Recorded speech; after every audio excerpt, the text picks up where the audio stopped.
नमस्कार दोस्तों, मैं अंकुर उपाध्याय स्वागत करता हूं आप सभी का आपके अपने YouTube channel share market analysis में। निफ्टी में लगभग 1/3% की गिरावट देखने को मिल रही है।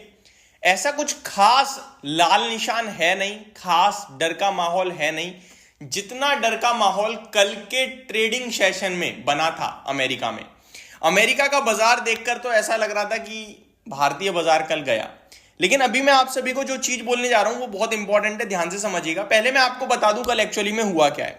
कल हुआ है यूएस मार्केट में आई है गिरावट, और अच्छी बात यह कि निचले स्तर से अमेरिका रिकवर करके बंद हुआ है।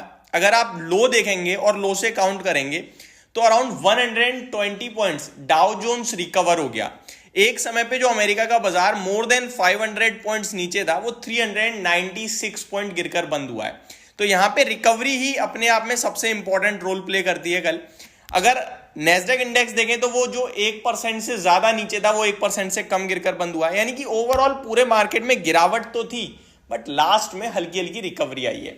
विक्स अमेरिका का जो मोर देन 10% अप था वो 7% बढ़कर बंद हुआ है, तो यहां भी हल्की गिरावट आई है।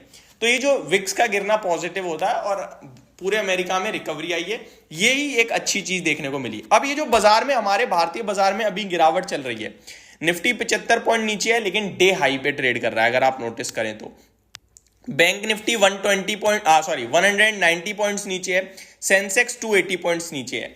अब सवाल यह है कि यहां से लेना है या देना है। तो यहां मेरा व्यू क्रिस्टल क्लियर है कि 22,400 जो कल तक इंपॉर्टेंट सपोर्ट का रोल प्ले कर रहा था। कल मैंने आप सभी के साथ मार्केट पे जब वीडियो बनाई थी पोस्ट मार्केट 3:30 बजे, तो मैंने आपसे कहा कि आज बाजार ने बहुत ही प्यारा ट्रेड करा। 22,500 एज अ रेजिस्टेंस था, उसका एज अ रेजिस्टेंस फेस करा, और 22,400 एज अ सपोर्ट, उसको एज अ सपोर्ट लिया। लेकिन आज हम मॉर्निंग में ही 22,400 के नीचे आ गए हैं। तो जो सपोर्ट देने वाले लोग थे वो अभी ट्रैप्ड हैं, और अब एक्सपायरी दूर नहीं है, कल ही आपकी वीकली एक्सपायरी है। तो यहां पे क्या होगा, अभी हम जितनी ज्यादा देर 22,400 के नीचे ट्रेड कर रहे हैं उतना हमारे लिए डर का माहौल है, यानी उतनी हमारे लिए नीचे की तरफ जगह खुली हुई है। अभी 22,390 है, केवल 10 पॉइंट है, तो ज्यादा टेंशन नहीं है। वो कॉल राइटर स्मार्ट है, उसे भी पता, सॉरी पुट राइटर स्मार्ट है, उसे भी पता है कि यहां से बाजार रिकवर हो सकता है, बैठे रहो, कोई दिक्कत नहीं है। लेकिन अगर ये बाजार यहां से 30 पॉइंट नीचे गया तो फिर टेंशन बनेगी, और वो जगह खोलेगा 22,300 तक के नीचे के लेवल्स के लिए।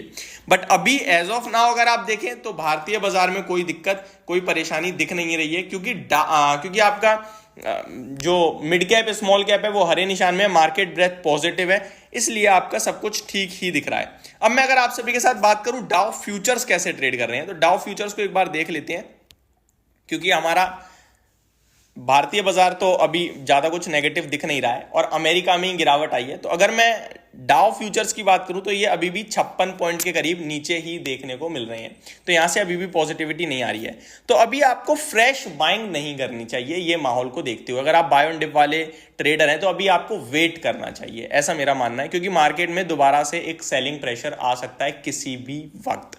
एक बार पूरे बाजार का अपडेट ले लीजिए। निफ्टी लगभग 60 पॉइंट नीचे ट्रेड कर रहा है, 22,390।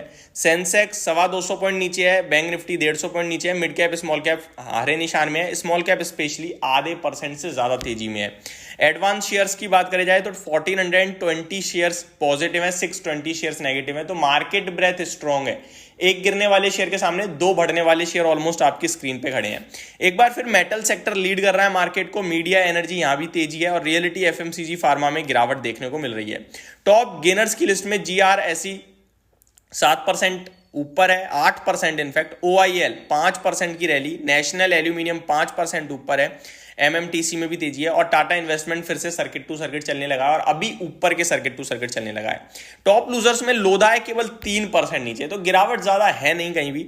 Nestle, Godrej properties, Bikaji, HDFC life, ये कुछ स्टॉक्स हैं जो आपके लिए टूटते हुए दिख रहे हैं। अब सवाल ये है कि भैया कल अमेरिका के बाजार में एक सडन फॉल आ क्यों गया, ऐसा क्या रीजन है? तो इसके पीछे का कारण मैं आपको बताऊं। हम लोग क्यों चल रहे थे, क्योंकि अमेरिका वन साइड भागा, आपके लिए 40,000 के ऊपर निकल गया। अमेरिका क्यों भागा? क्योंकि जेरोम पॉवेल साहब ने क्लियर कर दिया फेड रेट कट कर सकता है और जून से कर सकता है। 75 बेसिस पॉइंट्स के रेट कट ये जो कैलेंडर ईयर हमारा है उस साल में आ जाएंगे 2024 में। लेकिन अमेरिका का जीडीपी का नंबर आया था थोड़े दिन पहले, मैंने कहा था बहुत ही दमदार नंबर है। अब वो दमदार नंबर अमेरिका को समझ में नहीं आ रहा, क्योंकि रेट कट करने का मतलब होता है ग्रोथ को लाना। ग्रोथ तो बिना रेट कट करे आ रही है। तो उनकी जो ट्रेजरी यील्ड्स हैं उनके दामों में क्या हो गया, तेजी आ गई। अब वो घटाएं तो घटाएं कैसे, रेट कट आए ना आए। तो ये कंफ्यूजन क्रिएट हो रहा है कि अभी रेट कट होंगे या नहीं होंगे और कब से शुरू होंगे। यानी कि रेट कट जो जून से होने वाला था वो मे बी आगे की तरफ पोस्टपोन हो सकता है सितंबर के लिए, और इसी के चलते अमेरिका के बाजार टूटते हुए दिखे हैं। तो ये जो गिरावट है ये टेम्पररी कारण लग रहे हैं मुझे, क्योंकि ये रेट कट और ग्रोथ, देखो ग्रोथ आना इवेंचुअली तो पॉजिटिव ही है। आप बिना रेट कट करे ग्रोथ ला सकते हो, तो इससे अच्छी बात क्या है। ग्रोथ लाने के लिए आपको इन्फ्लेशन भी ऊपर लेके जाना पड़ेगा। तो मेरे को लगता है ये जो गिरावट है अमेरिका में ज्यादा सस्टेनेबल नहीं है, बट डेफिनेटली गिरावट है तो उसका थोड़ा बहुत इंपैक्ट जरूर आएगा। ओवरऑल निफ्टी जब तक 22,200 का लेवल ब्रेक नहीं करेगा तब तक कोई दिक्कत, कोई परेशानी वाली बात नहीं है। और इस एक्सपायरी अब 22,400 22,500 इंपॉर्टेंट है। अभी हम 22,400 पे ही एग्जैक्टली खड़े हैं, नेक टू नेक मामला है। तो हम 22,400 के ऊपर जाएंगे तो थोड़ा हल्का शांति मिलेगी, बट अभी भी मैं ये कहूंगा आज कम से कम अभी फ्रेश लॉन्ग पोजीशन तब तक बिल्ड मत करना जब तक डाउ फ्यूचर्स में बड़ी रिकवरी ना आ जाए, हरे निशान में ना लौट जाए। तो ये मेरी तरफ से पहली अपडेट थी। होप आपको सारी चीजें समझ में आई होंगी। नेक्स्ट वीडियो में स्टॉक स्पेसिफिक बात करेंगे, चैनल के साथ बने रहिएगा। Thank you so much for watching this video. Have a great day guys.